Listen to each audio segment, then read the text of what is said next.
दोस्तों, कब्र में दफन होने के बाद इब्तदाई 24 घंटों के अंदर मैयत के साथ क्या होता है, आज हम इस वीडियो में बताएंगे। इसके बारे में इस्लाम और हादीस में मुख्तलिफ रिवायात मौजूद हैं जो हमें आखिरत की हकीकत और इंसान की पहली मंजिल के बारे में आगाही देती हैं।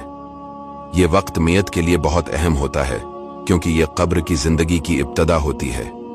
ये वक्त इंसान के अमाल के मुताबिक सुकून या अजाब होता है। प्यारे व्यूअर्स, कब्र की पहली रात के बारे में कहा जाता है कि ये सबसे ज्यादा मुश्किल होती है। एक हदीस में आता है कि नबी अलैहिस्सलाम ने फरमाया, कब्र पहली मंजिल है, अगर इंसान इसमें कामयाब हो गया तो आगे आसानी है, वरना मुश्किल दर मुश्किल होगी।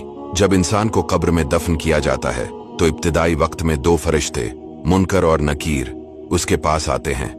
ये फरिश्ते मैयत से 3 बुनियादी सवाल करते हैं। नंबर 1, तुम्हारा रब कौन है? नंबर 2, तुम्हारा दीन क्या है? नंबर 3, तुम्हारा नबी कौन है? जो शख्स ईमानदार और नेक होता है वो सही जवाब देता है और इसके लिए कब्र को वसी और रोशन कर दिया जाता है। गुनाहगार या काफिर शख्स जवाब देने में नाकाम रहता है और उसके लिए कब्र तंग और अजाब का मकाम बन जाती है। नबी करीम सल्लल्लाहु अलैहि वसल्लम ने फरमाया कि कब्र में हर इंसान का इम्तिहान लिया जाता है। ये आजमाइश मैयत के अमाल के मुताबिक आसान या मुश्किल होती है। सही बुखारी और सही मुस्लिम में रिवायत है कि नबी अलैहिस्सलाम अक्सर दुआ करते थे, ऐ अल्लाह, मैं कब्र के अजाब से तेरी पनाह मांगता हूँ। हजरत उस्मान बिन अफ़्फ़ान रदियल्लाहु ताला अन्हु से रवायत है, रसूलुल्लाह सल्लल्लाहु अलैहि वसल्लम जब किसी कब्र पर खड़े होते तो आप इतना रोते कि आपकी दाढ़ी मुबारक तर हो जाती।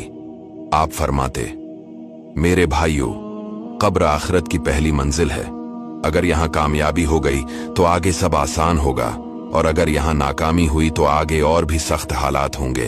रूह जिस्म से जिद्दा होकर बरज़ख में चली जाती है, लेकिन जिस्म पर होने वाले असरात को रूह महसूस करती है।